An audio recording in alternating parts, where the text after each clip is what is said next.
The sun-baked mesas of New Mexico harbor ancient secrets, some carved into sandstone by forgotten hands, others whispered on winds that sweep across endless horizons. But the most dangerous secrets often hide within the walls that shelter those who've learned that survival demands more than strength alone. For 7 years, Catherine Abernathy lived a seemingly unremarkable life on Shadow Creek Ranch, raising horses and keeping mostly to herself. The locals knew her as the soft-spoken architect widow who rarely accepted invitations into town. What they didn't know was that walls had never been merely barriers to Catherine. They had been her canvas, her playground, her armor since childhood. And on that moonlit July night, when the Espinosa gang surrounded her isolated ranch house, they were about to learn a devastating lesson about invading territories they couldn't possibly understand. Before we jump back in, tell us where you're tuning in from, and if this story touches you, make sure you're subscribed, because tomorrow I've saved something extra special for you. Shadow Creek Ranch sprawled across 200 acres of rugged terrain that locals considered more punishment than paradise. Nestled between towering red rock formations where coyotes howled under star-filled skies, the property sat at the end of a winding dirt road that disappeared entirely after heavy summer rains. A natural spring fed the small creek that carved its way across the eastern pastures, providing water that neighboring ranchers claimed tasted sweeter than any within 50 miles. The ranch house itself stood as a testament to architectural ingenuity hidden beneath rustic charm. Adobe walls baked golden by decades of ruthless sun, a slate roof that shimmered like gunmetal in the moonlight, and deep-set windows that resembled watchful eyes surveying the surrounding landscape. A sprawling porch wrapped around 3 sides of the structure, offering shade and strategic vantage points in equal measure. July had scorched the surrounding grasslands to a brittle amber, but as the month drew to a close, dark thunderheads gathered on distant horizons, promising the violence of the summer monsoon season. The desert air hung thick with electricity and the scent of creosote, a peculiar sweetness that came only before rain in this unforgiving landscape.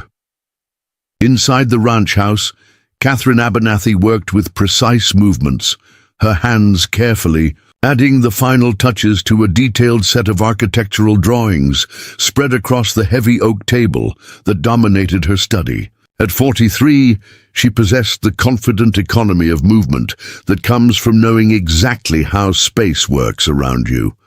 Her copper-red hair, streaked with premature silver at the temples, was secured in a practical braid that hung halfway. Down her back, she wore simple clothes, faded jeans and a chambray work shirt with sleeves rolled to the elbows, revealing forearms corded with lean muscle from years of ranch work.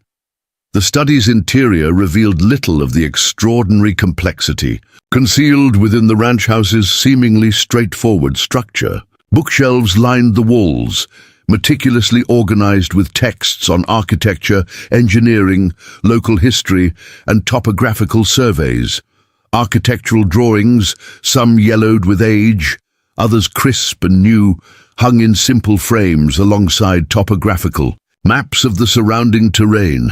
A vintage drafting table occupied one corner beneath a skylight positioned to capture optimal daylight. Lamplight cast amber shadows across her workspace as the sun dipped below the western mesas, though Catherine often worked by instinct alone, her fingers never hesitating even when navigating the most complex design challenges. Her face held the weathered quality of someone who respected the outdoors without being defeated by it, but her hazel eyes remained sharp and observant, catching details others would certainly miss. Those eyes now fixed on the task before her, finalizing modifications to what appeared to be the ranch house's original structural plans. 8:15, she murmured, glancing at the antique clock on the wall, storms coming in faster than expected. The approaching weather front meant she had less time than planned to secure the property. while others might hurry through. Precautionary measures, Catherine approached preparation with the same methodical precision she brought to all aspects of her life. She carefully rolled the architectural drawings and secured them with a leather strap before returning them to a hidden compartment beneath a section of flooring that appeared identical to all others, unless you knew exactly where to press to trigger the release mechanism. Above the stone fireplace hung an unusual item that occasionally drew questions from the rare visitors to her home, a vintage surveyor's transit mounted on a custom-built shelf. Unlike the practical tools and reference materials that characterized the rest of her living space, this instrument seemed more symbolic than functional.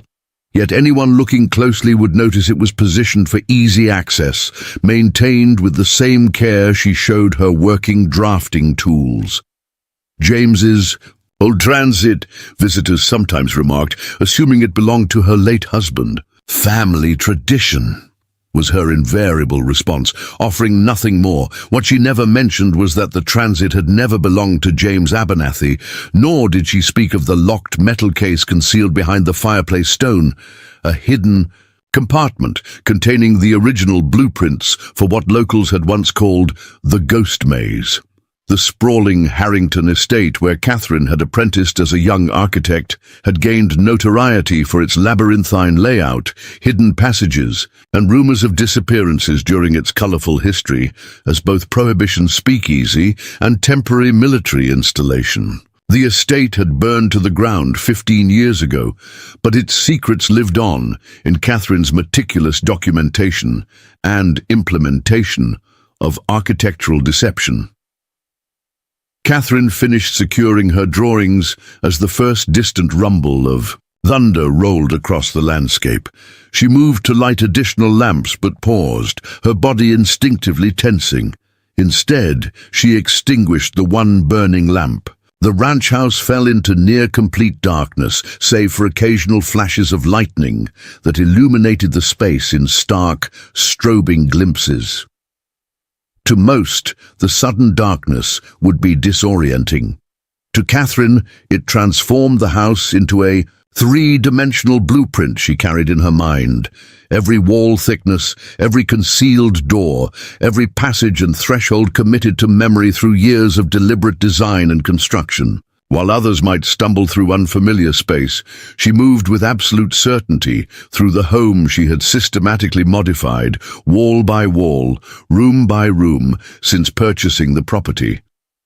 As a child growing up in her grandfather's sprawling Victorian home in Boston, Catherine had been fascinated by the servant passages and hidden storage spaces typical of such architecture. Some people see walls as barriers, her grandfather had told her. You, Catherine, see their possibilities. That perspective had shaped her architectural career, her marriage to James, and ultimately her approach to safety in an unpredictable world.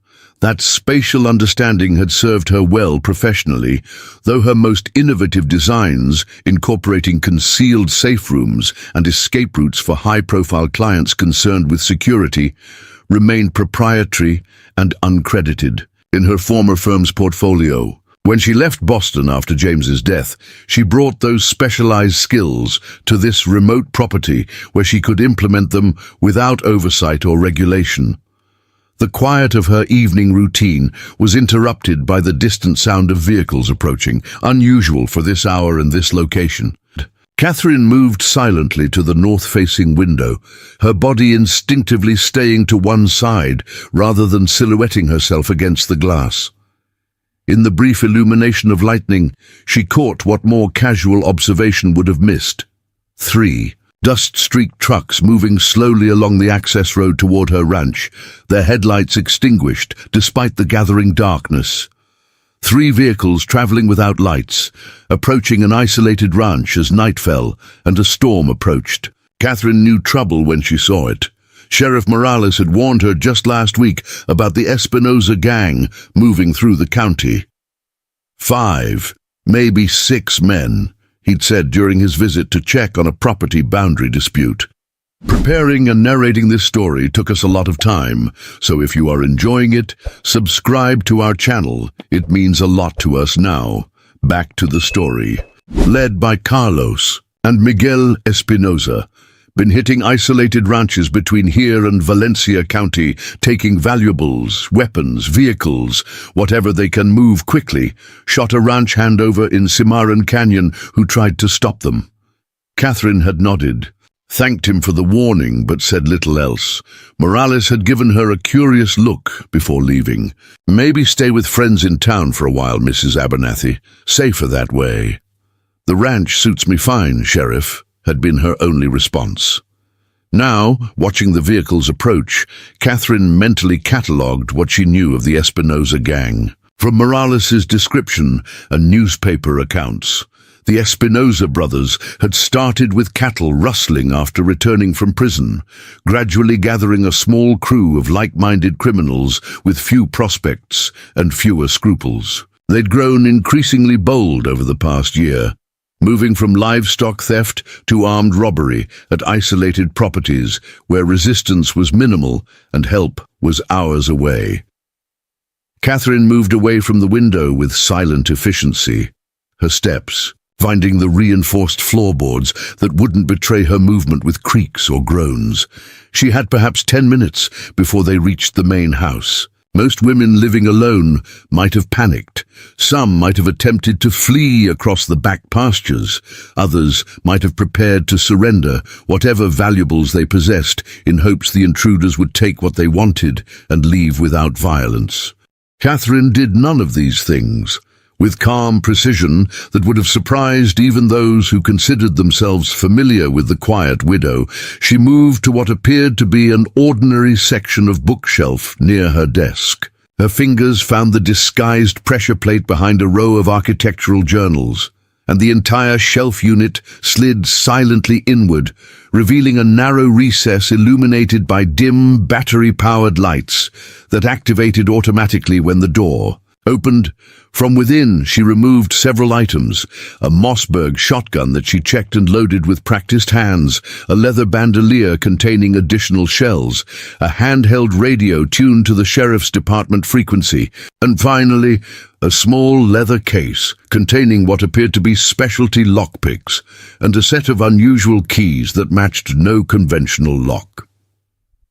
The hidden compartment's false back concealed one final item: a tablet with a custom application, displaying a three-dimensional wireframe model of the entire ranch house.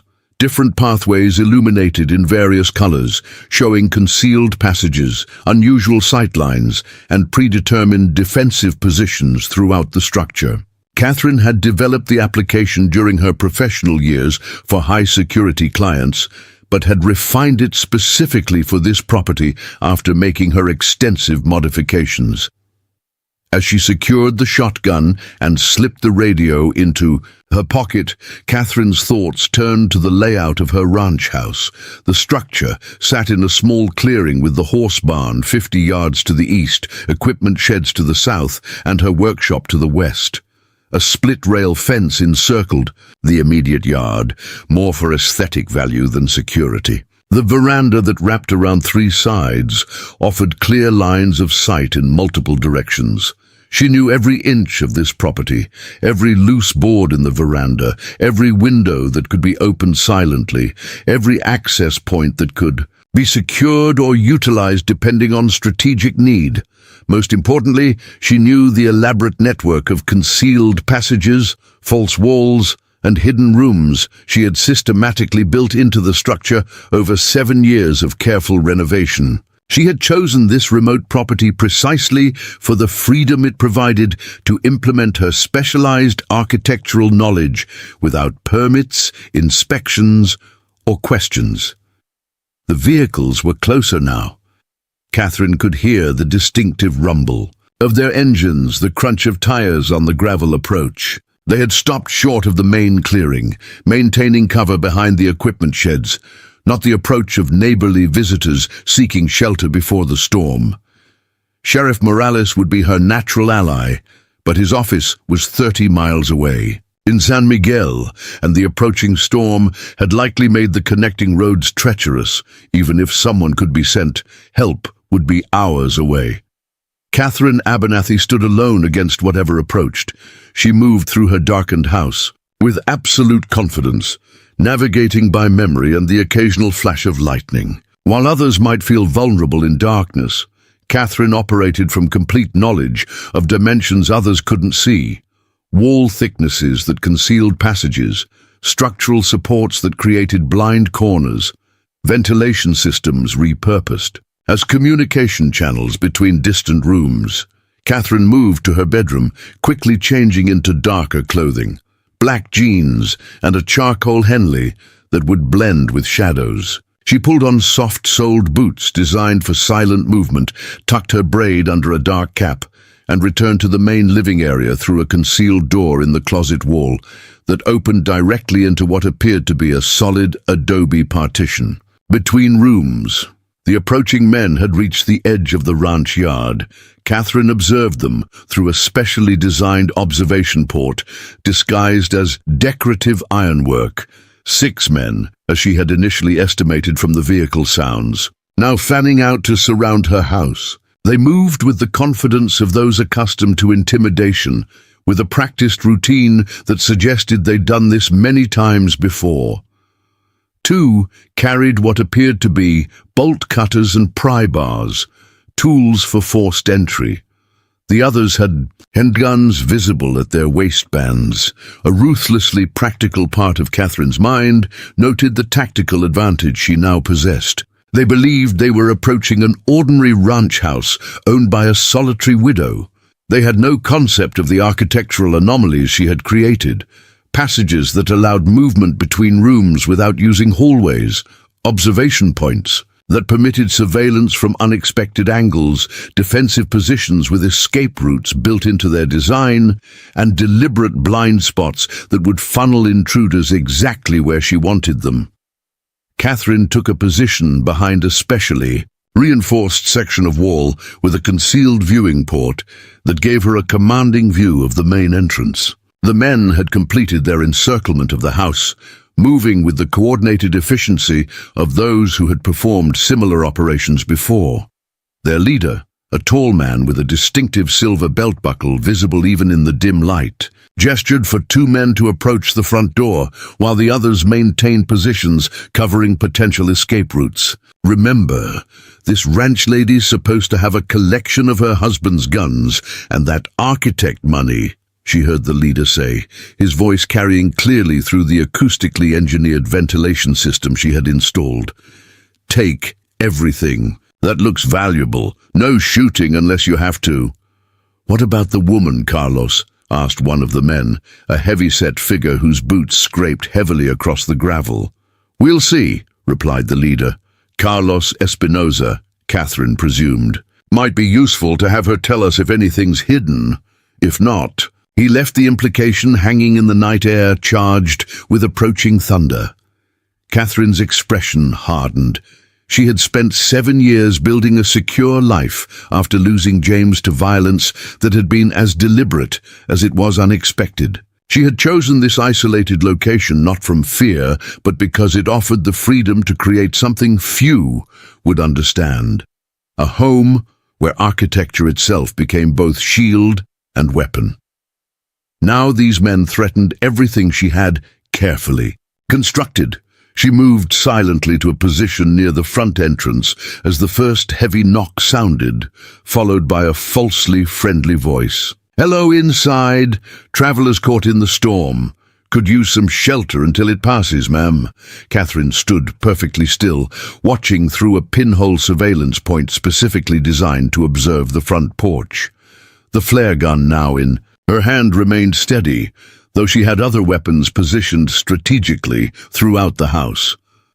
Her voice, when she responded, betrayed none of her awareness of their true intentions. I'm afraid I can't help you, she called, her tone conveying appropriate caution without revealing her complete awareness of their plan. The road to town is still passable if you hurry. There's a motel just past the highway junction. A moment of silence followed, Then a different voice, harsher, less patient. "Open up, lady. We don't want trouble, but we're coming in either way." "I cannot help you," Catherine responded, her tone firmer.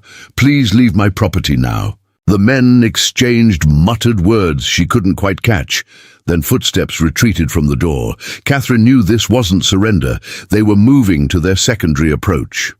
Moments later, she heard the distinctive sound of glass breaking, as someone shattered a back window, followed by the scrape of the frame being cleared for entry.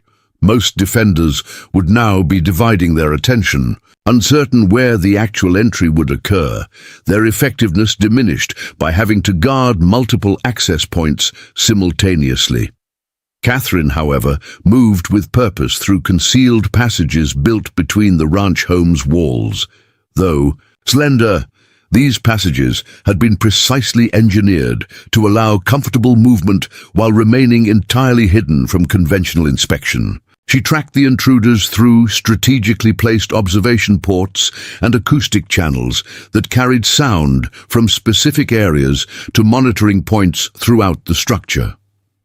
The man at the rear was struggling to clear the remaining glass from the window frame before climbing through. Another had moved to the side entrance, working on the lock with tools that would be effective on standard mechanisms, but would find no purchase on Catherine's custom-designed security systems. The leader and two others maintained positions at the front, expecting their quarry to flee toward them in panic once the rear attackers entered. Catherine allowed herself a moment of grim satisfaction. They had made a critical error in their assumptions about her and her home. Now she would use those misconceptions against them. Instead of cowering or fleeing, she moved purposefully to a hidden panel near the kitchen that opened silently at her touch. This particular passage gave her access to the space directly above the back window where the first man was preparing to enter. As he hoisted himself halfway through the frame, Catherine's voice came from everywhere and nowhere at once, an acoustic trick achieved through carefully placed air channels in the walls. "I wouldn't come any further if I were you."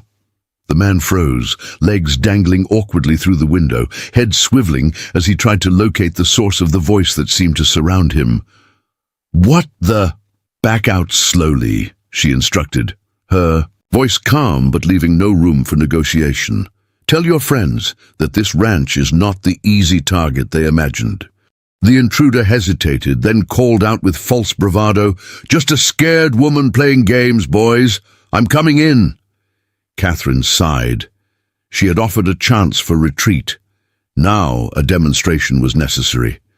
She pressed a concealed switch, activating one of her defensive systems. The window frame, which appeared to be original to the house but was actually a custom replacement, suddenly constricted with a mechanical snap, trapping the man half in, half out of the house. Not tight enough to cause serious injury, but more than sufficient to immobilize him completely. His reaction was immediate and profane. He struggled against the mechanical grip, finding himself caught as effectively as any animal in a humane trap. "I'm stuck. Something's got me.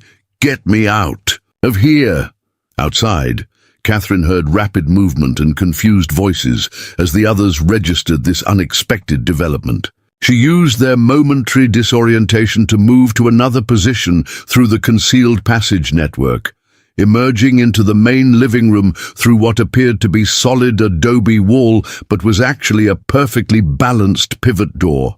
That was a warning. She projected her voice through the carefully designed acoustic system. "The next defense won't be so gentle." For several heartbeats, silence reigned, broken only by the increasingly desperate struggles of the trapped man.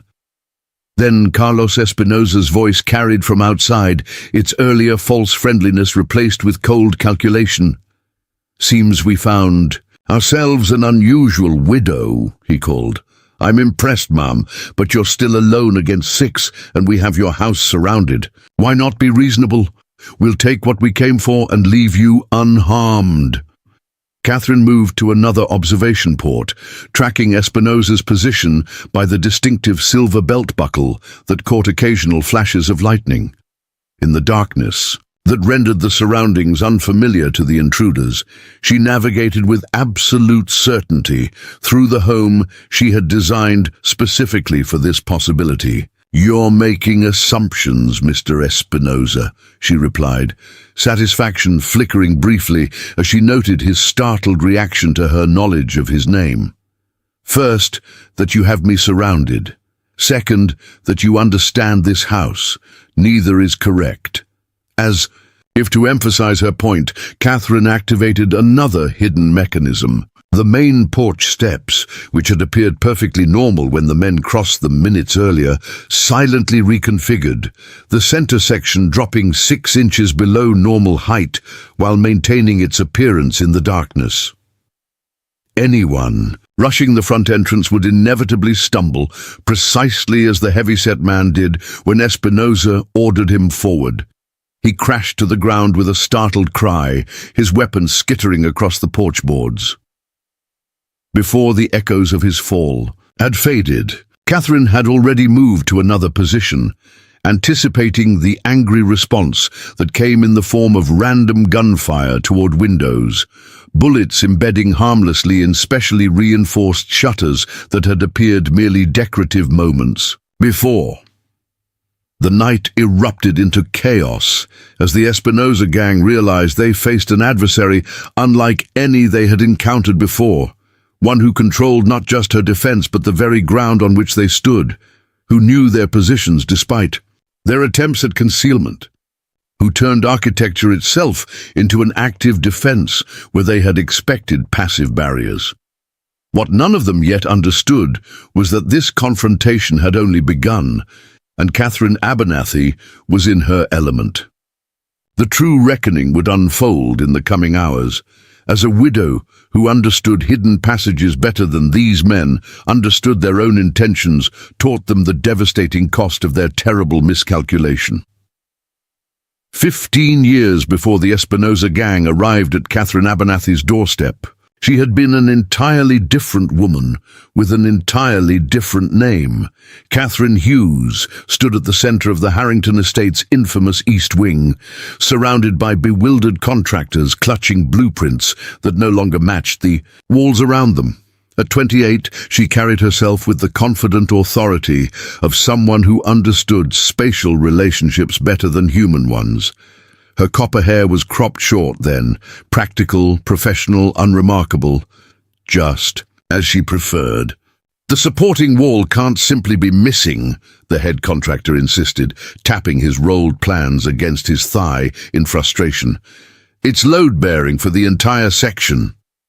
Catherine smiled slightly, a patient expression reserved for those who saw only what convention told them should exist. "It's not missing, Mr. Rhodes. It's been relocated and reconstructed." She walked 10 paces to the left and pressed her palm against what appeared to be a seamless plaster wall. A barely perceptible click followed, and a section of wall 8, feet wide, pivoted silently on a central axis. "My God," Rhodes whispered, as the hidden mechanism revealed an entirely different room beyond, one that appeared on no official blueprint of the historic estate. "The Harringtons have specific security requirements," Catherine explained calmly. "The original plans serve as deliberate misdirection should they fall into the wrong hands." What she didn't share was how the wealthy family's paranoia had found its perfect match in her own obsession with architectural deception. A specialization that had begun as academic curiosity during her MIT studies, but evolved into something far more personal after the Boston home invasion that had claimed her parents' lives when she was 19. Conventional walls had failed to protect them. Catherine had dedicated herself to ensuring such vulnerabilities would never exist in structures under her design control. The Harrington project had become her masterpiece, a sprawling estate where reality and illusion merged seamlessly. Hidden passages connected seemingly disparate wings. Observation ports disguised as decorative elements allowed surveillance of all public areas, and multiple escape routes existed from every room. Most importantly, the true layout remained entirely in Catherine's mind, with only fragmentary details entrusted to paper. "This is architectural genius," James Abernathy had told her later that evening, as they reviewed the day's progress over dinner. As the Harrington family's chief of security, James appreciated the defensive implications of Catherine's designs more than most. "You've created something revolutionary here." Catherine had merely nodded, unsurprised by his assessment but pleased by his understanding. Unlike others who found her work unsettling or excessive, James recognized its potential beyond mere novelty. Their professional relationship had blossomed into romance precisely because he saw not eccentricity in her designs, but brilliant pragmatism. Neither could have predicted how the skills Catherine honed at the Harrington estate would one day become their only hope for survival, nor how they would ultimately fail one of them. The memory dissolved as a gunshot cracked the night air outside Catherine's ranch house, bringing her sharply back to the present crisis. The trapped intruder was still struggling against the mechanical window frame that held him firmly in place, while his companions had begun testing other potential entry points with increasing desperation and decreasing caution. Catherine activated, the tablet concealed in her pocket, the screen illuminating with the three-dimensional wireframe of her ranch house. 6 red dots pulsed at different positions around the structure, representing motion sensors triggered by the intruders. 1 remained stationary at the trapped window, 2 were approaching the rear door, and the others maintained positions near the front, including Carlos Espinosa himself. She noted with cold satisfaction that they were following predictable patterns, operating on assumptions about conventional architecture that simply didn't apply to her meticulously modified home. Every attempt to breach her defenses merely positioned them exactly where she had anticipated intruders would go when facing unexpected resistance. A crash from the back of the house signaled a more aggressive entry attempt. Catherine moved silently through a concealed passage that ran behind the kitchen wall, arriving at an observation port just as 2 men smashed through the rear door with a battering ram improvised from a fence post. They stumbled forward, disoriented by the ease with which the reinforced door had suddenly given way after initial resistance. "We're in!" the taller one called out, pulling a handgun from his waistband as he squinted into the darkness of what appeared to be a typical ranch house. "Kitchen." Catherine watched them through the one-way viewing port as they swept flashlight beams across countertops and cabinets. They moved with the exaggerated caution of men expecting opposition, yet entirely unaware that the true threat observed them from less than 3 feet away through what appeared to be a solid wall. "Check for valuables," the shorter man instructed, moving toward an antique china cabinet. "I'll find the woman." Catherine pressed a sequence on her tablet, activating the first of her integrated defense systems. The kitchen floor, which appeared to be ordinary ceramic tile, suddenly released a carefully calibrated amount of vegetable oil from concealed reservoirs between tiles. The slick substance spread rapidly across the walking surface in the darkness, invisible to men relying on narrow flashlight beams. The result was both effective and almost comical. As the intruders moved confidently forward, both men lost footing simultaneously, crashing to the floor with startled shouts. The taller man's gun skittered across the slick surface, disappearing beneath the refrigerator. His companion's flashlight shattered against the stone countertop, plunging them into near-complete darkness, broken only by distant lightning flashes. "What the hell?" the shorter man gasped, struggling to regain his footing only to slip again. "The floor's covered in something." Catherine's voice came through carefully placed speakers that made her seem omnipresent rather than localized. "I did warn you this house isn't what you expected." Outside, Carlos Espinosa had clearly heard the commotion. His voice carried through the broken door, tense with growing unease. "Ramirez, Vega, report." "The floor's rigged," came the frustrated response, as both men continued their ungraceful struggle against the slick surface. "Can't get up?" Catherine moved through another hidden passage, emerging near the front of the house where she could monitor Carlos and his remaining men through specialized ports near the ceiling. Lightning flashed more frequently now as the storm approached, illuminating expressions of increasing uncertainty on faces that had arrived with such confidence barely 30 minutes earlier. "This is some horror movie nonsense," muttered a wiry man with a teardrop tattoo beneath his left eye. His hand rested nervously on his holstered gun as he glanced at the windows, which now appeared ominously dark and impenetrable from the outside. Carlos Espinosa maintained his composure better than his men, but Catherine recognized the calculating reassessment in his posture. He was realizing that this supposed simple robbery had evolved into something far more complex, yet his pride and reputation wouldn't allow him to simply retreat. "The woman can't be in all places at once," he insisted, voice pitched to reassure his increasingly nervous crew. "Manuel, circle around to help Vasquez at the window. Diego, come with me to extract Ramirez and Vega from whatever trap they've fallen into. We're finishing this job." Catherine felt a cold anger crystallize as she listened to his determination to proceed despite clear warning signs. The Espinosa gang had targeted her specifically, believing her to be vulnerable because she was a woman living alone. That miscalculation would prove costly, not because she was defenseless, but because she had spent 7 years preparing for precisely this scenario. She moved to what appeared to be a linen closet in the hallway, pressing her palm against the back panel. The false wall slid silently aside, revealing a narrow space housing a comprehensive security system. Multiple screens displayed camera feeds from concealed locations throughout the property. A communications array capable of accessing emergency frequencies sat ready despite the rural isolation.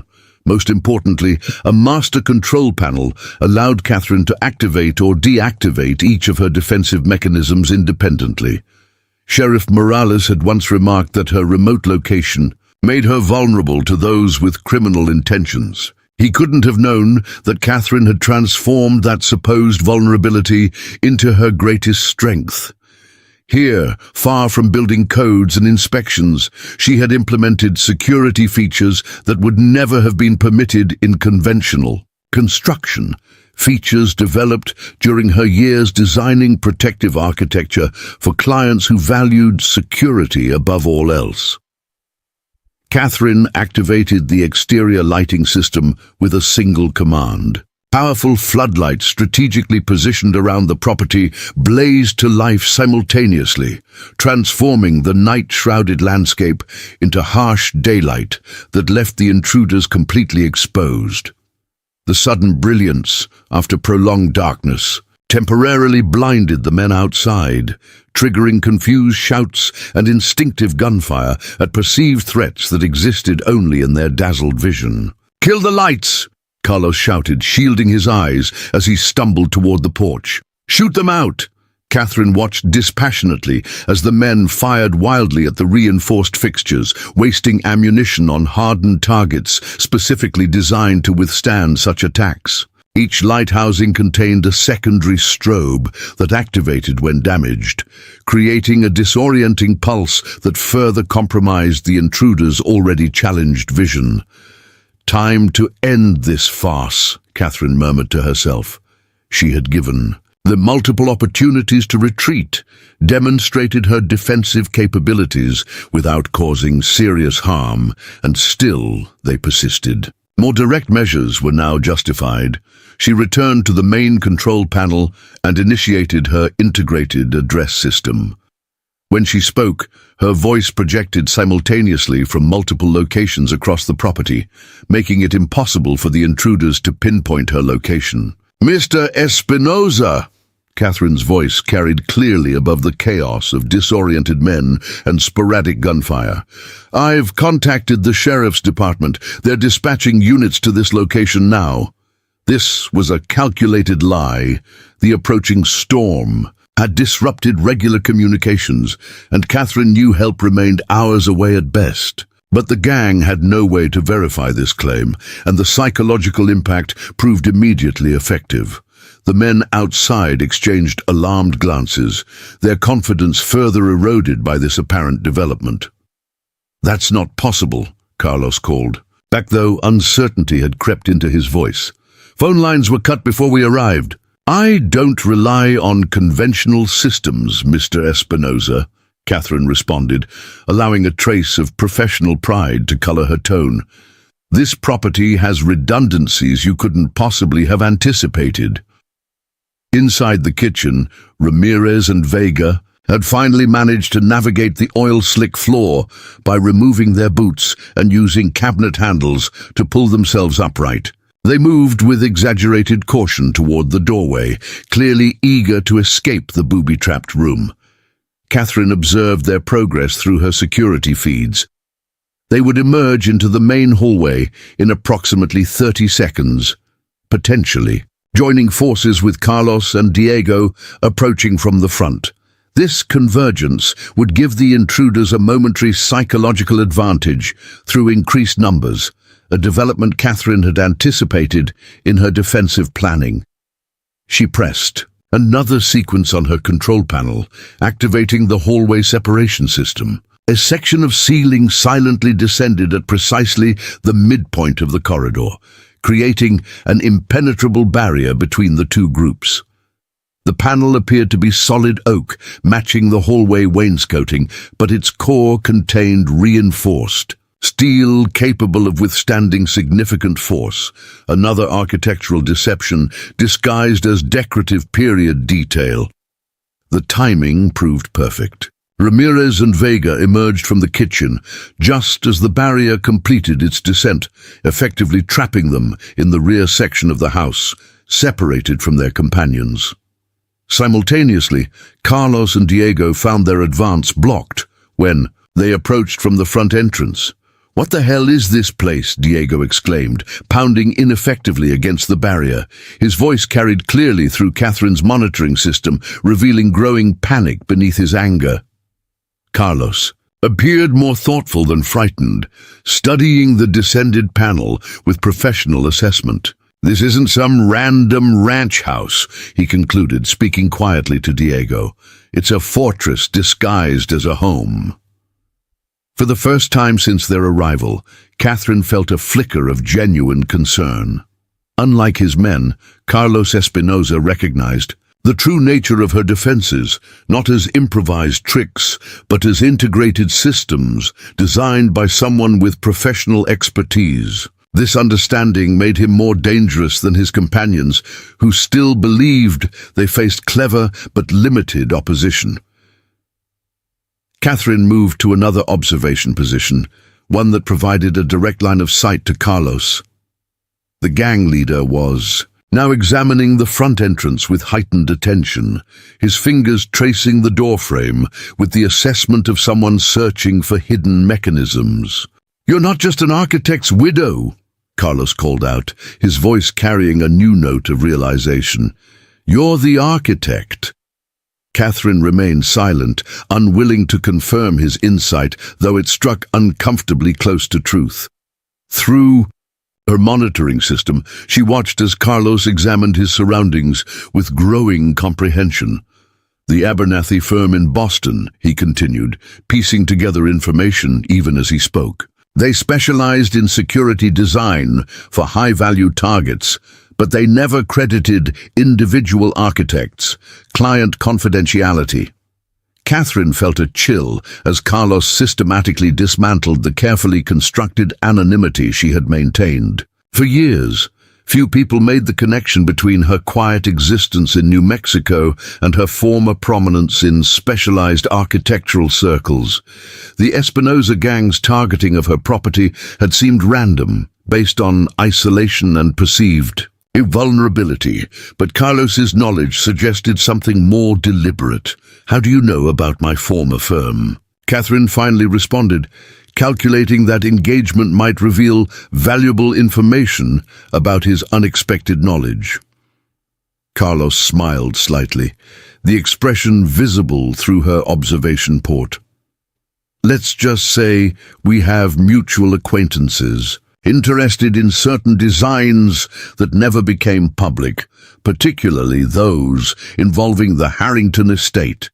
The reference to her most significant and controversial project confirmed Catherine's suspicion that this encounter was far from random. The Harrington family had made powerful enemies through their government connections, enemies who would value the detailed knowledge of security bypasses that existed only in Catherine's mind, and in the original blueprints she had kept securely hidden for 15 years. "The Harrington estate burned to the ground," Catherine replied carefully. "Any designs associated with it are long destroyed." "Not the ones in your possession," Carlos countered with disturbing confidence. "Our information indicates you retained the only complete documentation of the estate's security systems." Catherine's mind raced as she processed this revelation. The Espinosa gang wasn't here for random valuables or her late husband's gun collection.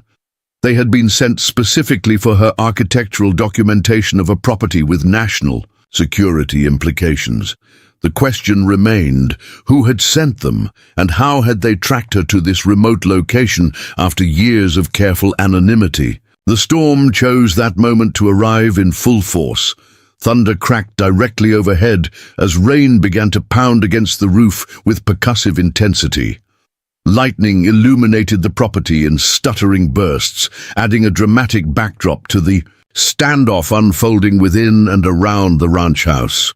In the distance, barely audible above the storm's fury, Catherine detected a sound that changed her tactical assessment entirely: the distinctive approach of multiple vehicles moving at high speed along the access road. Either reinforcements for the Espinosa gang had arrived, or Sheriff Morales had somehow received word of the situation, despite communication difficulties. Either possibility significantly altered the dynamic of the confrontation. Catherine needed to act decisively before these new variables complicated her defense further. She moved quickly through a hidden passage that connected to her study, emerging beside the concealed storage compartment where she had secured the most sensitive of her architectural documentation years earlier. If Carlos spoke truly, these materials represented the genuine objective of tonight's invasion, and potentially explained why someone had gone to such lengths to locate her after all these years of careful obscurity. As she retrieved the leather portfolio containing the original Harrington estate specifications, Catherine made a rapid series of calculations. The approaching vehicles would arrive within minutes. The trapped intruders remained contained, but increasingly desperate. Carlos Espinosa had revealed himself as more informed and dangerous than initially apparent. Most critically, if his claims proved accurate, this confrontation stemmed from something far more significant than opportunistic theft. All these elements converged toward a single disturbing conclusion. The night's events had been set in motion by someone with considerable resources and specific knowledge of Catherine's past, someone who had orchestrated this elaborate scenario to obtain documents with national security implications. The Espinosa gang were merely instruments in a larger operation whose true dimensions were only now becoming clear. Lightning flashed again, illuminating Catherine's face as she made her decision. The architectural secrets she had protected for 15 years were about to become active participants in the most important defensive operation of her career, against enemies who had just revealed they knew far more about her than she had believed possible. The rain hammered against the roof with apocalyptic fury as Catherine accessed a hidden chamber behind her bedroom closet, a space that existed on no blueprint, known only to her. Unlike the other concealed areas throughout the house, this room held no defensive equipment or surveillance technology. Instead, its walls displayed dozens of framed photographs documenting a life deliberately erased from public record. Catherine paused before an image of herself and James on their wedding day, taken on the grounds of the Harrington estate. Her Fingers brushed the glass, lingering on James's smiling face. "You were right," she whispered to the photograph. "They finally came." The memories surface unbidden, as sharp and vivid as the lightning outside. James had been reviewing security footage in their Boston apartment when he first spotted the surveillance vehicle. "Someone's watching the firm," he had told her. Expression grave. "And I think it's connected to the Harrington project."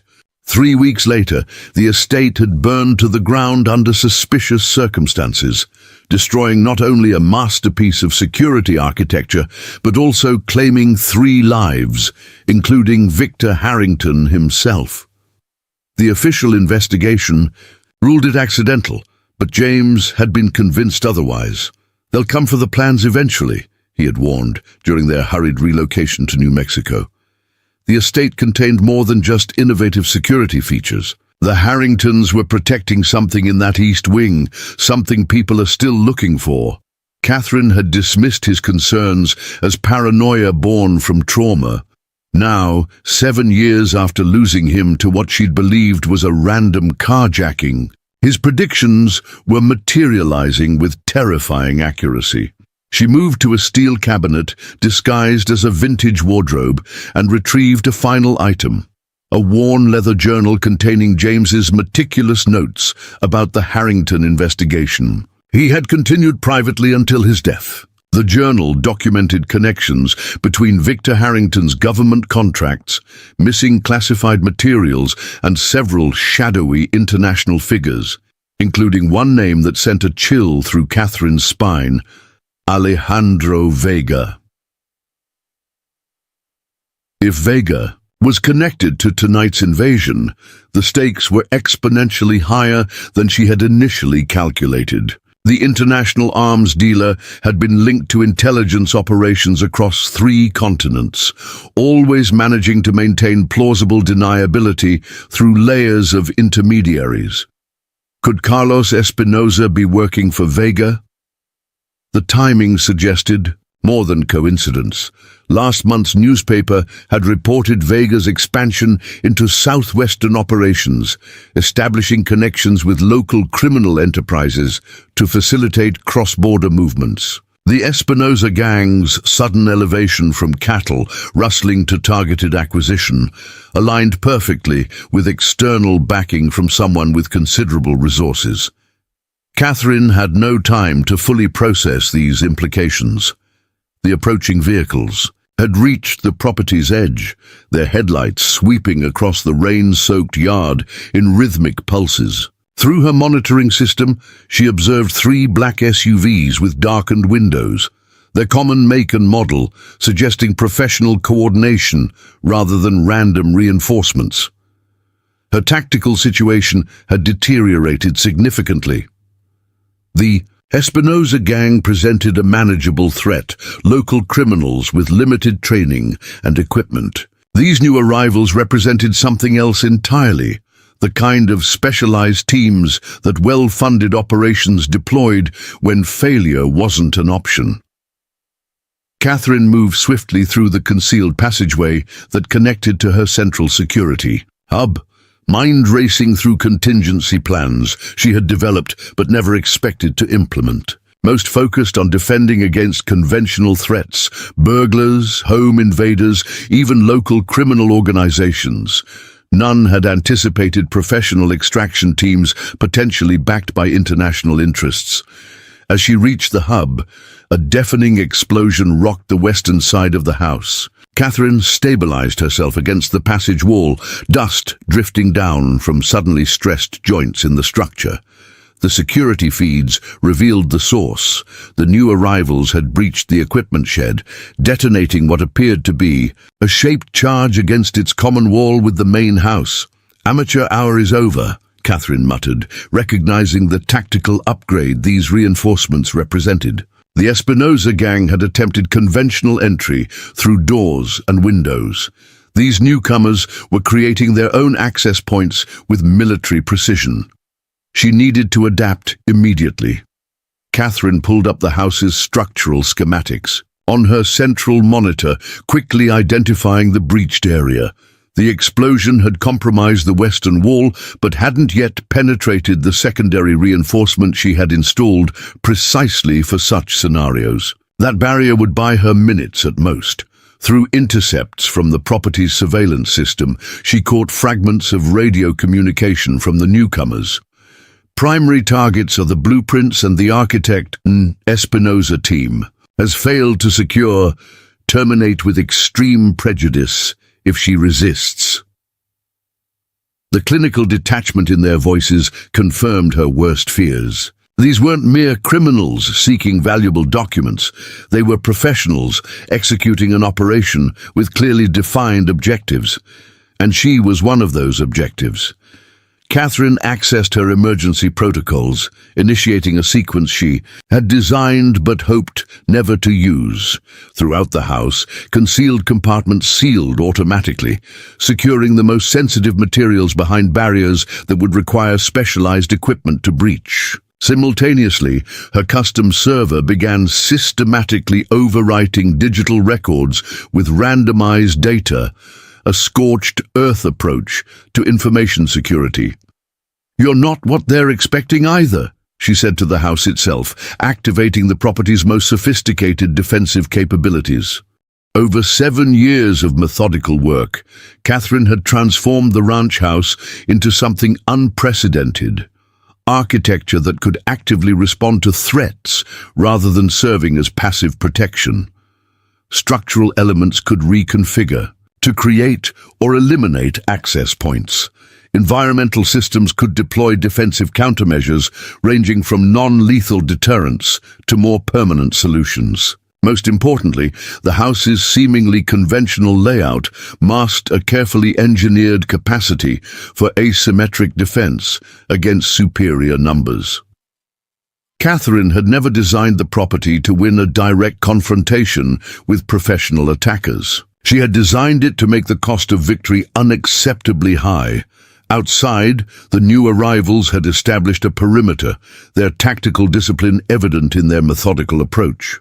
Through her monitoring system, Catherine counted 8 operators in total, all wearing identical dark tactical gear with no identifying insignia, moving with the coordinated precision that spoke of military or specialized law enforcement training. Carlos, Espinosa and his remaining mobile men had retreated to the relative shelter of the porch, clearly uncertain about these new players in what had already evolved far beyond their anticipated operation. "Who the hell are you people?" Carlos demanded, as a figure in tactical gear approached him, weapon held at the ready position. "Your replacement," came the terse reply before a silenced shot dropped Carlos where he stood. Catherine watched dispassionately as the tactical team systematically eliminated the remaining members of the Espinosa gang. Their ruthless efficiency confirmed her assessment. These weren't allies arriving to support the local criminals. They were cleaners, removing unnecessary complications and witnesses with professional detachment. Only Vasquez remained alive, still trapped in the mechanical window frame that had caught him during the initial breach attempt. The tactical team leader examined him briefly before speaking into a throat microphone. "We have one ENBL, potential leverage. ENBL, enhanced negotiation bargaining lever." The clinical euphemism for a hostage made Catherine's decision easier. These people operated with the vocabulary and methods of those who valued operational objectives over human life. Their willingness to execute the Espinosa gang without hesitation and their transparent intention to use Vasquez as negotiation leverage against her eliminated any moral ambiguity from her response. Catherine accessed the final defensive protocol. 1. She had installed after James's death, during the darkest period of her grief, when paranoia and vengeance had briefly overcome her architect's discipline. The system had remained dormant for years, its existence known only to her, its purpose a perpetual question of ethical boundaries she had never fully resolved. Until now. Her finger hovered over the activation sequence as she considered the implications. Once initiated, There would be no returning to the life she had carefully constructed. The ranch house would fulfill its ultimate purpose, not as a home or a fortress, but as a weapon designed for a single devastating deployment. Lightning illuminated the security monitors, revealing the tactical team preparing breaching charges at 3 different entry points around the house. Their coordinated approach would overcome conventional defenses through simultaneous penetration, overwhelming a single defender through division of attention. Catherine closed her eyes briefly, centering herself before making the final commitment. When she opened them, her gaze fell on a small framed sketch tucked into the corner of her workspace, James's conceptual drawing for what he had called architectural countermeasures. The margins contained his handwritten note. The house remembers what happened to its people. She entered the final authorization code. Throughout the property, systems transitioned from defensive to offensive configurations. Structural elements that had been designed to keep intruders out, now recalibrated to keep them in. Environmental controls shifted from maintaining comfort to creating tactical advantage. Surveillance systems that had monitored for threats now targeted them with precision. House Protocol Alpha initiated, announced a synthesized voice, the first and only audible confirmation of the transformation occurring throughout the structure. Containment phase commencing. On her monitors, Catherine watched as the tactical team breached 3 entry points simultaneously, flowing into the house with practiced efficiency. They moved in 2-person teams, maintaining professional discipline despite the darkness and unfamiliar environment. What they couldn't know was that the house had been anticipating them for 7 years. The first team, entering through the western breach, encountered what appeared to be a conventional hallway leading toward the central living area. As they advanced, pressure sensors beneath the floorboards identified their position with millimeter precision, tracking movement patterns and weight distribution. When both operators reached the optimal position, the floor beneath them silently reconfigured, sections dropping away to create a 6-foot pit lined with agricultural spikes typically used for livestock management. Their surprised shouts alerted the second team, who hesitated at the kitchen entry point. This momentary pause allowed Catherine's systems to analyze their equipment loadout, identifying communications gear, weapons configurations, and protective elements. The kitchen's defensive measures adjusted accordingly, targeting vulnerabilities rather than strengths. When they finally advanced, the system deployed a concentrated aerosol irritant through ventilation ports calibrated to deliver the compound at face level. Unlike conventional tear gas, this proprietary formula penetrated standard tactical masks, causing immediate respiratory distress without permanent damage. Both operators fell back, temporarily incapacitated. The third team, the most cautious, had entered through the front door and established a defensive position in the entrance foyer. Their tactical discipline made them the most dangerous of the intruders, and Catherine's primary focus. Through her monitoring system, she observed their methodical approach, noting their hand signals and the professional spacing they maintained, even under stress. Team 3, we have men down, their leader reported into his communications gear. House is rigged with sophisticated countermeasures, proceeding with extreme caution. Catherine allowed herself a moment of professional satisfaction. These were not amateurs easily deterred by unexpected resistance. They were adapting to the house's defenses, analyzing patterns, and modifying their approach accordingly, exactly as she had anticipated when designing the integrated response systems.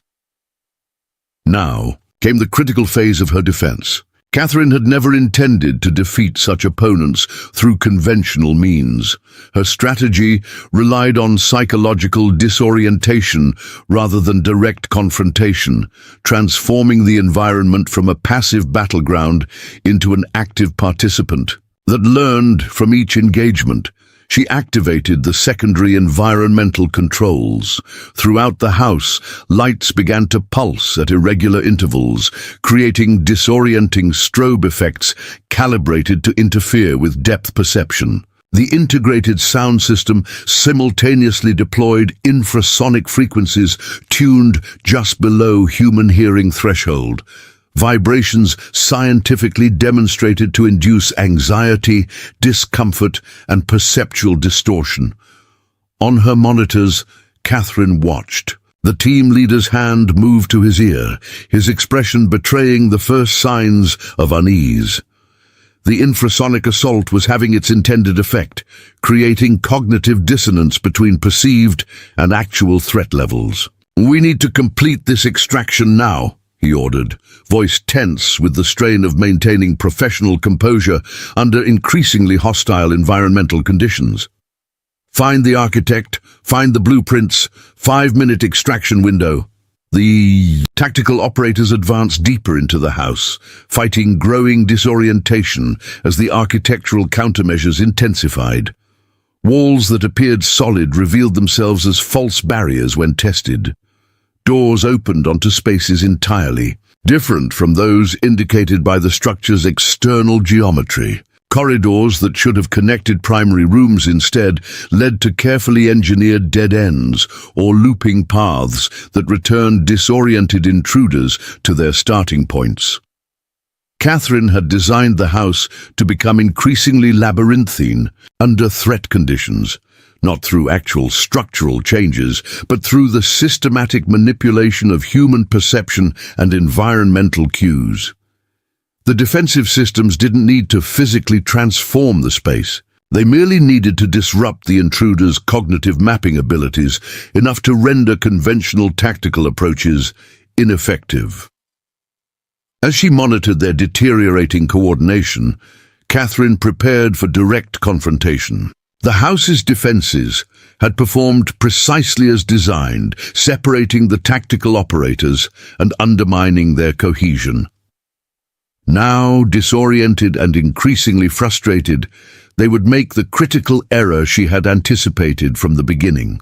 They would abandon methodical search patterns in favor of aggressive penetration toward the perceived center of the structure, where Catherine waited, surrounded by architectural deceptions designed for exactly this moment. The tactical team leader, a man Catherine's surveillance system identified as Gabriel from intercepted radio communications, had reached the central hallway junction when he made a startling discovery. The house's dimensions didn't match its apparent exterior proportions. What should have been a standard rectangular floor plan had somehow transformed into a seemingly impossible geometric puzzle where hallways intersected at angles that defied conventional architecture. "This doesn't make sense," he muttered to his communications specialist, consulting the building schematics they'd been provided. "According to this, we should be standing in the main living room, not another corridor." Catherine observed his growing frustration through her monitoring system, noting the subtle signs of cognitive dissonance as his professional training collided with an environment deliberately designed to subvert spatial expectations. The disorientation wasn't accidental. It was the culmination of techniques she had refined at the Harrington estate, where she'd first experimented with psychological architecture that manipulated perception rather than merely occupying space. Inside her central hub, Catherine accessed the house's primary defensive controls. The time for passive countermeasures had ended. The tactical team had proven more resilient than anticipated, adapting to the house's initial defensive systems with professional discipline. Now, she needed to separate the remaining operators, isolating the team leader from his support structure. She activated a sequence that would have appeared absurd on any conventional architectural plans. A systematic reconfiguration of internal passageways designed to funnel specific targets toward predetermined confrontation points. Throughout the house, panels that appeared to be solid walls silently pivoted on concealed axes, creating new pathways while eliminating others. Doorways that had led to bedrooms suddenly opened onto empty spaces or false walls. Corridors that had connected primary living areas now terminated in dead ends or looped back on themselves in geometrically impossible configurations. The effect on the tactical team was immediate and profound. On her monitoring screens, Catherine watched as Gabriel's communications specialist found himself suddenly isolated in what appeared to be a pantry with no exit. Though he had been standing in an open hallway moments earlier, two other operators became trapped in what should have been a guest bedroom, but had transformed into a sealed chamber with no visible doors. The remaining operators found themselves similarly disoriented, separated from their companions by architectural sleight of hand that defied logical explanation. Only Gabriel himself remained uncontained, precisely as Catherine had intended. "Sir, I think I'm trapped," came the communication specialist's voice over their tactical frequency. "Room just sealed itself somehow." "Position?" Gabriel demanded, his professional demeanor fraying slightly around the edges. "Unknown. I was 3 meters behind you then. I don't know, walls moved or something." Similar reports flooded in from the other operators, each describing architectural impossibilities that no conventional tactical training could have prepared them for. Gabriel's expression hardened as he realized the truth. They weren't merely facing sophisticated security systems, but an environment that actively reconfigured itself to counter their movements. "This is a specialized containment system," he concluded, speaking into his communications device. "The architect has turned the entire structure into an adaptive defensive mechanism. Fall back to..." His order was interrupted by a siren that blared through the house at precisely the frequency known to disrupt cognitive processing, not loud enough to cause physical pain, but calibrated to the specific pitch that made concentrated thought nearly impossible. When it stopped abruptly 30 seconds later, the silence seemed almost more disorienting than the noise had been. Catherine's voice came next, broadcast through the house's integrated speaker system. Not as a disembodied presence this time, but localized to a specific position, directly behind Gabriel. "I understand you've been looking for me." Gabriel spun with professional speed, weapon raised, to find himself facing what appeared to be a solid wall where a human voice had just emanated. No hidden speakers were visible, no technological explanation for the acoustic precision that had made Catherine sound physically present rather than remotely broadcast. "Mrs. Abernathy," he responded, recovering his composure with admirable speed. "We have your associate Vasquez. Cooperate, and no one else needs to be harmed." Catherine's laugh echoed from a completely different location, now seemingly from the ceiling above him. "Vasquez is hardly my associate, and you've already demonstrated your approach to harm by executing the Espinosa gang." Gabriel's head tilted upward involuntarily, seeking the source of the voice that now seemed to originate from an entirely different position than moments before. Catherine observed his reaction through concealed cameras, noting the subtle indicators of psychological strain as his senses reported spatial information that contradicted logical expectations. "You've made some incorrect assumptions about this situation," Catherine continued, her voice now seemingly coming from directly beside him, though no one was visible. "First, that I'm a target to be extracted. Second, that this house is merely a structure to be penetrated. Neither is true." Gabriel maintained his professional bearing despite the disorienting acoustic manipulation, though Catherine could see the growing tension in his posture. "We're not here to harm you, Mrs. Abernathy. We simply need the Harrington documentation. Provide it, and this ends immediately." "Who sent you?" Catherine asked, her voice now emanating from behind him again. causing him to spin in frustrated response to the constantly shifting audio positioning. "That's not relevant to our transaction," Gabriel replied, though something in his tone suggested uncertainty, as if he himself might not fully understand his mission's true parameters. Catherine activated another defensive system. Throughout the house, specialized projectors concealed within wall recesses activated simultaneously, casting holographic images calibrated to specific spatial coordinates. The technology, developed for military training simulations but refined by Catherine for architectural applications, created visual manifestations that appeared solid until physically engaged. Gabriel found himself suddenly surrounded by multiple iterations of Catherine Abernathy, identical figures standing at each intersection of the impossible hallway configuration, all observing him with the same analytical expression. None moved, none spoke. Each appeared as substantial as a physical presence until approached. An interesting psychological tactic, Gabriel acknowledged, maintaining his composure despite the unsettling multiplication of his target. But holographic distraction won't change the fundamental reality of your situation. You're still outnumbered and outgunned. The Catherine holograms responded in perfect unison, their voices layered in precisely calibrated acoustic harmony that seemed to come from everywhere and nowhere simultaneously. Am I?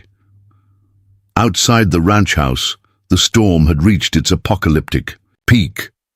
Lightning struck with increasing frequency, illuminating the property in stroboscopic flashes that transformed ordinary landscape features into momentarily sinister silhouettes. The tactical team's vehicles remained positioned at strategic points around the perimeter, their headlights cutting through the torrential rain in stark geometric patterns.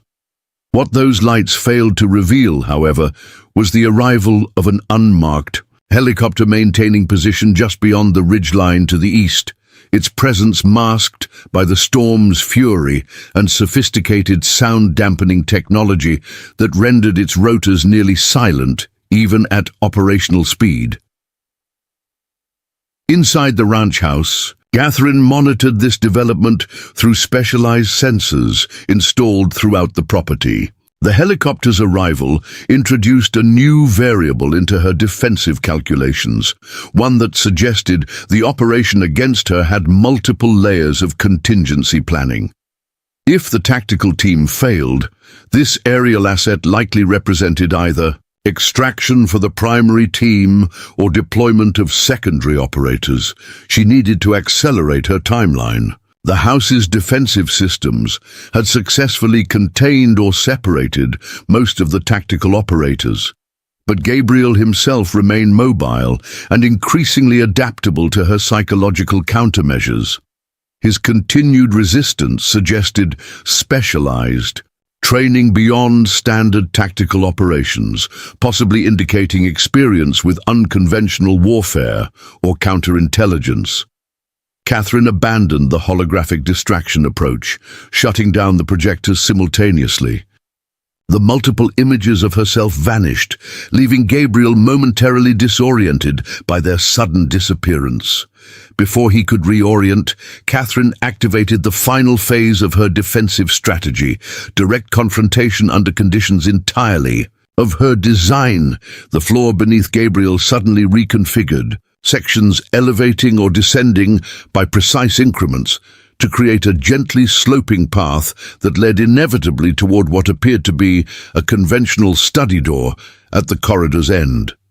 The gravitational guidance was subtle but inexorable, not forceful enough to trigger tactical resistance, but persistent enough to direct movement along a predetermined vector.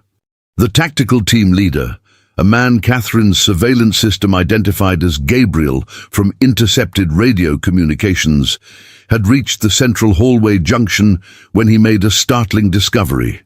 The house's dimensions didn't match its apparent exterior proportions, What should have been a standard rectangular floor plan had somehow transformed into a seemingly impossible geometric puzzle, where hallways intersected at angles that defied conventional architecture. "This doesn't make sense," he muttered to his communications specialist, consulting the building schematics they'd been provided. "According to this, we should be standing in the main living room, not another corridor." Catherine observed his growing frustration through her monitoring system, noting the subtle signs of cognitive dissonance as his professional training collided with an environment deliberately designed to subvert spatial expectations. The disorientation wasn't accidental. It was the culmination of techniques she had refined at the Harrington estate, where she'd first experimented with psychological architecture that manipulated perception rather than merely occupying space. Inside her central hub, Catherine accessed the house's primary defensive controls. The time for passive Gabriel recognized the manipulation, but chose to follow its guidance rather than resist, correctly assessing that it led toward the architect herself. His weapon remained ready as he approached the study door with professional caution, scanning for additional traps or countermeasures. Finding none, he pushed the door open carefully, revealing a surprisingly conventional space beyond, a well-appointed study with bookshelves lining the walls, architectural drawings displayed in simple frames, and a substantial oak desk positioned before large windows that overlooked the storm-lashed landscape.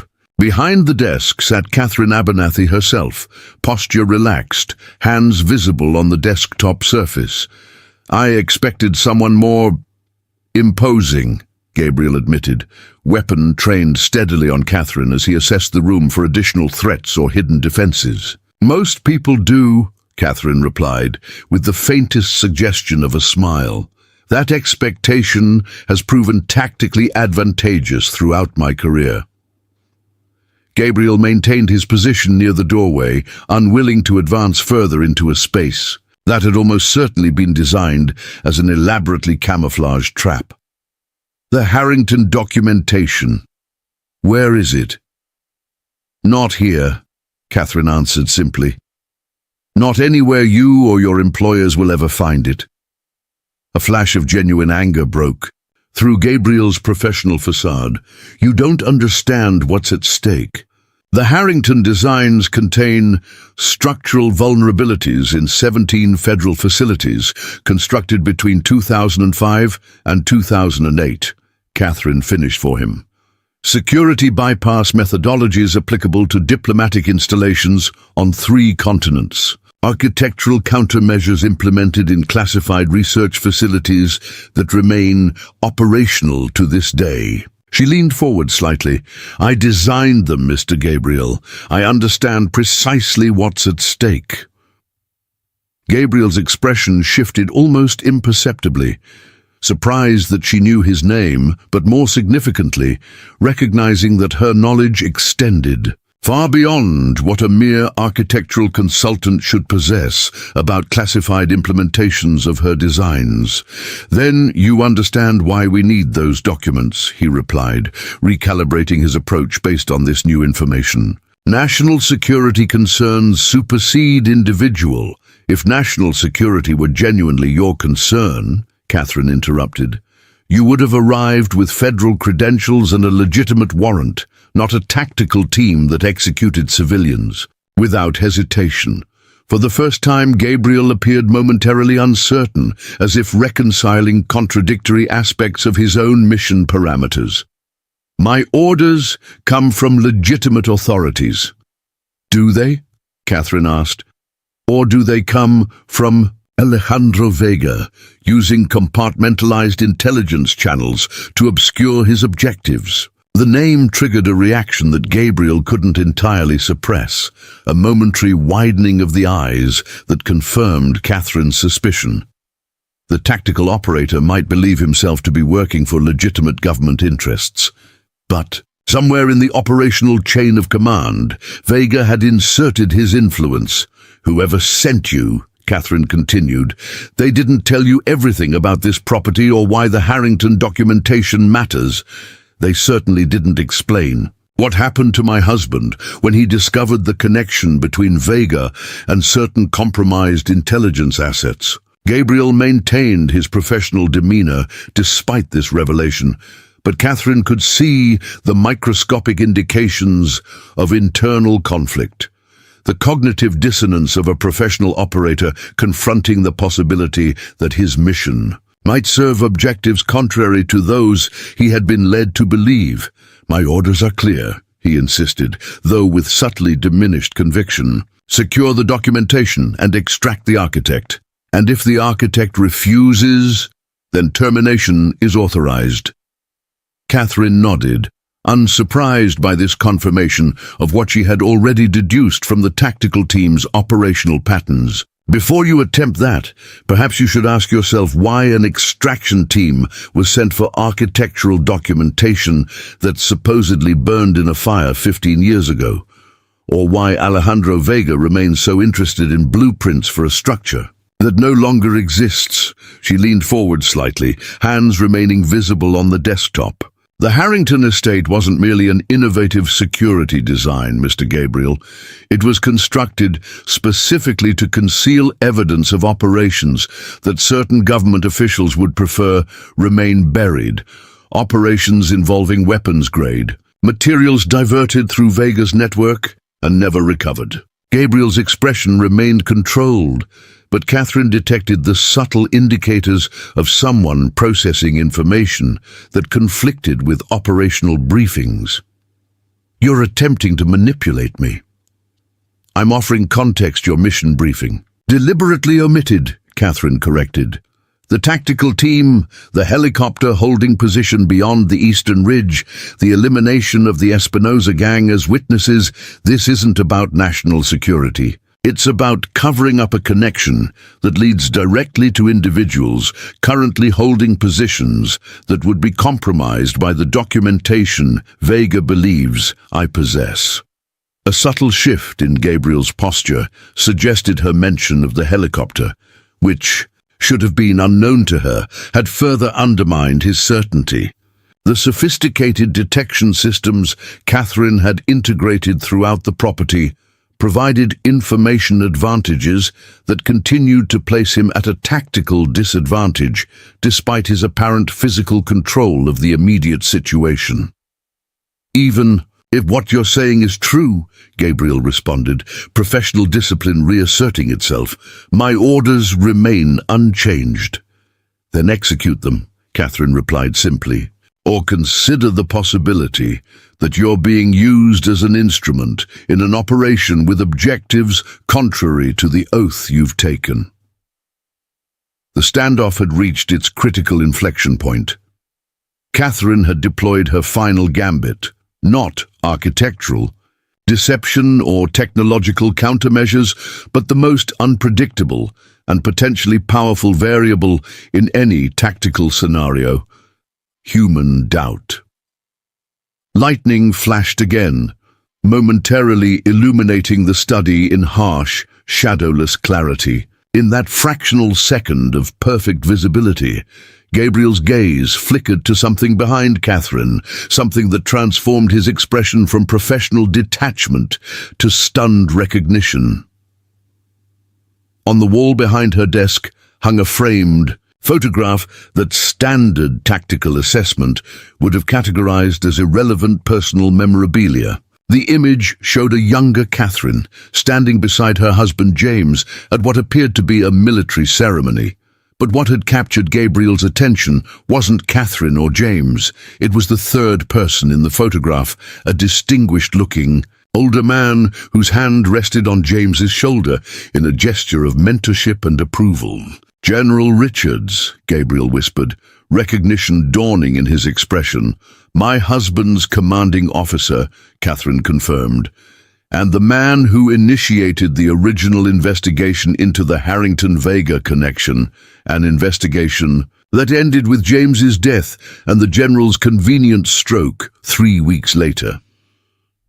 The revelation created precisely the moment of cognitive reframing Catherine had calculated, the critical seconds of psychological recalibration, as Gabriel processed information that fundamentally altered his understanding of the operation's true parameters. General Richards recruited me personally for classified operations, Gabriel said, lowering his weapon slightly as his professional certainty wavered.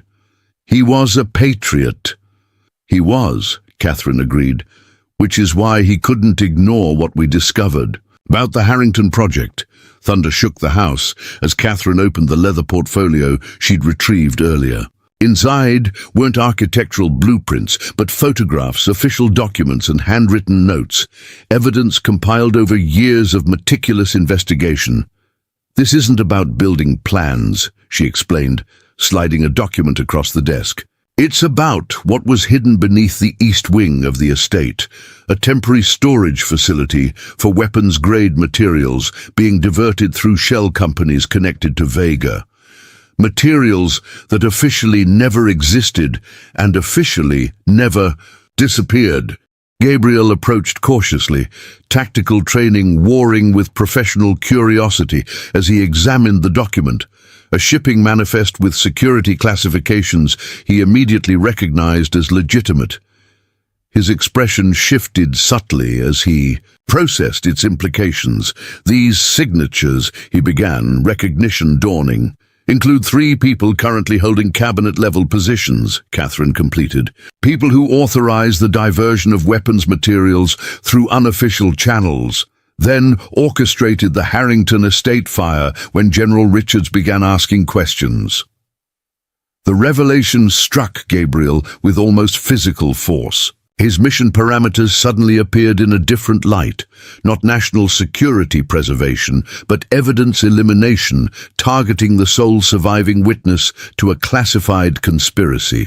Why keep this information instead of going public? He asked, professional assessment reasserting itself even as his mission commitment wavered. Because evidence without protection is suicide, Catherine replied. James documented everything before his carjacking. We planned to deliver it together to Justice Department officials the general trusted. After they killed him, I realized the conspiracy extended further than we'd imagined. Going public meant death before anyone believed me. Gabriel's radio crackled with increasing urgency as his separated team reported deteriorating conditions. Throughout the house, environmental systems had escalated their defensive measures, deploying localized temperature variations and sound disorientation techniques that rendered standard tactical approaches increasingly ineffective. Team 1, requesting immediate extraction, came a tense voice. Structure is actively compromising operational integrity. Repeat, we are facing architectural countermeasures beyond briefed parameters. Catherine watched Gabriel's internal conflict play across his face, subtle micro-expressions, revealing the professional operator's struggle to reconcile mission objectives with emerging evidence that fundamentally altered their ethical context. Your team can't extract what doesn't exist here, she said quietly. The Harrington documentation was never the actual objective. Dead witnesses tell no inconvenient truths. Before Gabriel could respond, alarms blared throughout the property. Catherine's security feeds displayed new threats approaching from multiple vectors, additional tactical teams deploying from the helicopter she'd detected earlier, their movements suggesting a more aggressive extraction protocol than the first. Team had employed. Secondary containment team deploying, Gabriel's radio confirmed. Primary team considered compromised. Mission parameters upgraded to full sanitation protocol. The clinical euphemism wasn't lost on either of them. Sanitation meant no survivors, including Gabriel's team if they couldn't extract quickly with the target materials. They never expected you to succeed, Catherine observed, a hint of genuine sympathy beneath her tactical calculation. You were the public-facing operation, the one that could be explained if discovered. They're the cleanup crew that ensures nothing remains to contradict the official narrative, Gabriel's expression hardened as professional betrayal crystallized his decision. "How many exits that don't appear on the schematics?" "7, Catherine answered without hesitation, "but they'll have the obvious ones covered already." She activated her tablet, bringing up a three-dimensional wireframe of the property that now included red indicators representing the approaching secondary team's positions. 12 operators total, deployed in 4-person units converging on the house from tactical vectors that suggested comprehensive breach and clear protocols. "These people aren't just here for documents," Gabriel observed. "Tactical assessment overriding personal concerns." "This is a site liquidation operation," Catherine nodded, respect for his professional insight evident despite their adversarial positions. The Harrington documentation was always secondary. Someone finally connected Catherine Abernathy to Catherine Hughes, the architect whose testimony would implicate powerful people in a conspiracy they've spent 15 years containing. Gabriel studied the tactical display, mind shifting fully into operational planning. "Your defensive systems can't handle this level of coordinated assault. They're using thermographic imaging to map the structural anomalies your reconfiguration created." "The house was never designed to defeat a full tactical liquidation team," Catherine acknowledged, "just to make extraction difficult enough to force negotiation." She met his gaze directly. "Which has succeeded, though not in the way I anticipated." The implication hung between them. An unspoken question about which side Gabriel would choose now that he understood the operation's true parameters. His response came in action rather than words. He activated his communication system, broadcasting on the secondary team's frequency Catherine had displayed on her monitor. "This is Gabriel. Primary team has secured the target and documentation. Proceeding with extraction through north egress.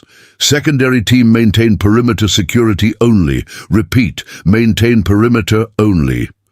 The calculated misinformation would buy them precious minutes while the secondary team processed apparent success. Time. Catherine and Gabriel both knew would determine survival probabilities for everyone inside the house. "They won't believe that for long," Catherine noted, already accessing a hidden panel beneath her desk that revealed an emergency evacuation interface. "They don't need to.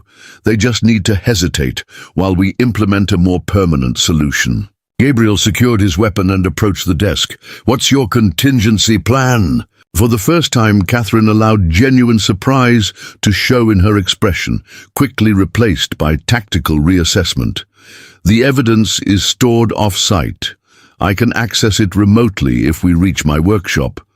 And your workshop has an extraction route, underground tunnel to the arroyo, half a mile east. Comes out behind the ridge line where they're staged." Gabriel nodded, professional appreciation evident in his expression. "Architectural contingency planning at its finest. Can you release my team? We'll need covering fire." "Not necessary," Catherine replied, activating a sequence on her tablet. Throughout the house, the containment systems disengaged simultaneously, releasing the trapped operators from their architectural imprisonment. "But I suggest we use an alternative route. They won't expect." She pressed her palm against what appeared to be a solid wall panel beside the bookshelf. The seemingly conventional drywall surface scanned her handprint, confirmed her identity, and slid silently aside to reveal a narrow passage illuminated by soft LED lighting. "This connects to all major sections of the house through the structural support grid," she explained, already moving into the passage. "Your team can reach the north exit while we proceed to the workshop." Gabriel followed, tactical mindset fully engaged as he contacted his released operators. "Rendezvous at North Extraction Point. Diversionary Protocol Alpha. We are compromised and facing secondary team with sanitation authorization." His operators acknowledged with professional brevity, their responses suggesting immediate understanding of their precarious tactical position.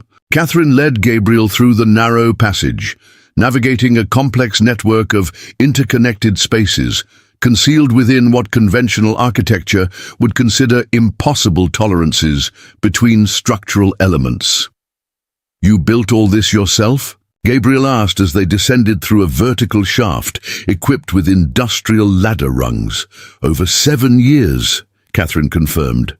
"Contractors handled the conventional renovations. I implemented the specialized modifications during their off hours. That's why none of this appears on county permits or inspections."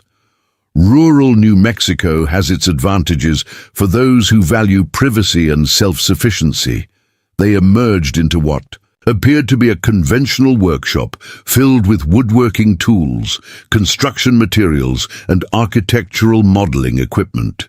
Nothing in the space suggested anything beyond ordinary ranch maintenance capabilities until Catherine activated another hidden mechanism that transformed the central workbench into a sophisticated communications array rising from beneath the concrete floor. "Impressive operational security," Gabriel acknowledged, professional appreciation evident despite their circumstances. Catherine accessed the system with practiced efficiency, initiating what appeared to be an emergency protocol. Multiple screens displayed security feeds from throughout the property, blueprints of the house's actual configuration, and real-time positioning data for the tactical teams now converging on the building from all directions. "The secondary team has realized your diversion was false," she noted, observing their movement patterns. "They're implementing a full containment perimeter before beginning systematic clearing operations."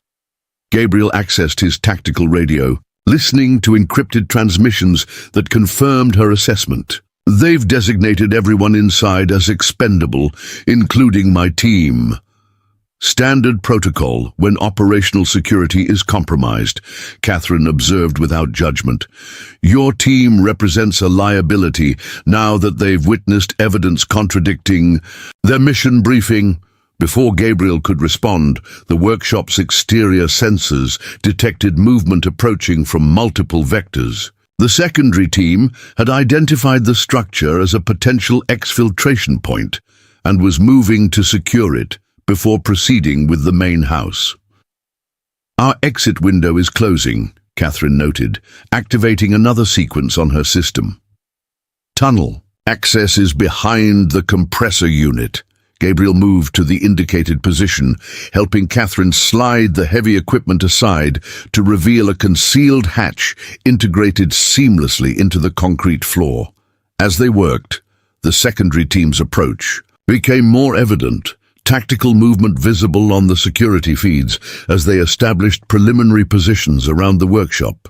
"They'll breach within 60 seconds, Gabriel assessed, professional detachment masking the urgency of their situation. Catherine nodded agreement as she unlocked the hatch with both mechanical and biometric security measures. The tunnel system has defensive countermeasures that will activate once we're clear of the entrance. The hatch opened to reveal a surprisingly spacious passage sloping gently downward, reinforced with structural supports and equipped with emergency lighting that activated automatically as the entrance opened. Gabriel hesitated briefly at the threshold, tactical training instinctively calculating potential ambush scenarios in the confined space. "It's clean," Catherine assured him, sensing his professional caution, "and it's our only viable extraction route now." On the security feeds, the secondary team had reached final breach positions. Their coordinated approach suggested professional discipline comparable to Gabriel's own team, but with operational parameters that prioritized sanitation over acquisition, a fundamental difference in tactical philosophy that would manifest in their breach execution. Gabriel made his decision, helping Catherine into the tunnel before following and securing the hatch behind them. As it sealed with a pneumatic hiss, they heard the first muffled explosions of breaching charges detonating against the workshop's exterior walls. "How long until they find the tunnel entrance?" Gabriel asked as they moved rapidly along the passage. "They won't," Catherine replied with quiet confidence. When the hatch locked, it triggered the workshop's final defensive protocol. Gabriel's expression revealed his understanding. Self-destruction. Controlled demolition, Catherine corrected. Designed to eliminate evidence rather than inflict casualties. Concrete structural collapse rather than explosion. Above them, barely audible through the tunnel's insulation, came the distinctive sounds of architectural failure. Load-bearing elements systematically disengaging, strategically placed supports withdrawing, and reinforced concrete designed with predetermined fracture points fulfilling their final purpose. The workshop would implode rather than explode, creating a debris field that concealed the tunnel entrance beneath tons of shattered concrete and twisted rebar. "Your design?" Gabriel asked as they continued their progress through the surprisingly well-constructed escape route. "James's concept, my implementation," Catherine answered, a hint of sadness beneath her professional tone. "He always believed we'd need an emergency extraction plan after what we discovered at Harrington. I dismissed his concerns as paranoia until after his death." The tunnel extended for nearly half a mile, following a circuitous path that wouldn't be obvious from surface terrain analysis. At regular intervals, small alcoves contained emergency supplies, communications equipment, and defensive measures that could be deployed if pursuit managed to access the system. "You've prepared for every contingency," Gabriel observed. Professional. Respect evident in his assessment. "Not every contingency," Catherine corrected. "Just the ones we could reasonably anticipate after 15 years of watching how they operate." "They? You mean Vega's organization?" "Vega is just the operational element. The real threat comes from the people who used his network to divert those materials. People who've spent 15 years systematically eliminating everyone connected to the Harrington incident." As they approached the tunnel's exit point, Catherine activated a final security measure, a series of surveillance sensors that scanned the surrounding terrain before confirming it clear of hostile presence. The exit hatch, disguised as an abandoned well cover in the arroyo bed, opened to reveal the storm-lashed landscape beyond. "The helicopter is still on station beyond the ridge," Catherine noted, checking a small monitoring device as they emerged. "But their attention is focused on the house and workshop. We have approximately 3 minutes to reach the vehicle." "Vehicle?" Gabriel questioned, scanning their surroundings with tactical precision. Catherine smiled slightly, leading him to what appeared to be a natural rock formation, partially obscured by desert vegetation. With practiced efficiency, she removed the camouflage netting to reveal a rugged, all-terrain vehicle positioned for immediate departure. James believed in redundant escape routes with independent transportation options, she explained, already moving to start the vehicle. "Another paranoid precaution that's proven justified." Gabriel joined her, tactical awareness maintaining 360-degree surveillance as they prepared to depart. In the distance, barely visible through the storm's intensity, smoke rose from the ranch house, evidence that the secondary team had implemented their sanitation protocol with comprehensive thoroughness. "Your team?" Catherine asked quietly as they observed the destruction. "They'll have used the north extraction route," Gabriel replied, though uncertainty shadowed his professional assessment. "Standard protocol includes multiple rally points. If primary extraction fails," Catherine nodded, understanding both his hope and his realistic appraisal of their probable fate. Professional operators understood the risks of compromised operations, particularly when those operations involved classified materials and politically sensitive objectives. "Where does this route lead?" Gabriel asked, as Catherine navigated the ATV through the arroyo, following a path invisible to anyone without intimate knowledge of the terrain. "To answers," Catherine replied cryptically, "and to the evidence James died protecting.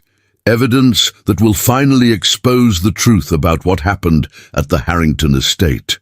As they crested a small rise, leaving the burning ranch house behind, Catherine allowed herself a moment of reflection. 7 years of preparation, of transforming architectural expertise into defensive countermeasures against an anticipated attack, had culminated in an outcome she hadn't precisely predicted, but had designed contingencies to accommodate. The bandits who had broken into her widow's ranch house, believing architectural blueprints were their objective, had inadvertently triggered the exposure of a conspiracy with implications far beyond hidden passages and structural deceptions. They had unwittingly set in motion the final phase of Catherine Abernathy's most important architectural project, the reconstruction of truth from the ashes of deliberately destroyed evidence. Behind them, the storm continued its assault on the landscape, lightning illuminating the destruction of what had been both sanctuary and fortress. But Catherine's gaze remained fixed forward, toward the secure location where the actual Harrington documentation, not architectural blueprints but evidence of criminal conspiracy, awaited its long-delayed revelation. The house she had designed. As her ultimate defensive system had served its purpose, now came the most dangerous phase of all, transforming 15 years of collected evidence into justice for a husband whose death had been merely one element in a larger pattern of orchestrated silencing. "They'll come after us," Gabriel noted, tactical assessment overshadowing any personal considerations. "With everything they have." "Yes," Catherine agreed, determination hardening her expression as they disappeared into the storm-shrouded landscape. "That's precisely what we're counting on." Up next, you've got 2 more standout stories right on your screen. If this one hit the mark, you won't want to pass these up. Just click and check them out, and don't forget to subscribe and turn on the notification bell so you don't miss any upload from us.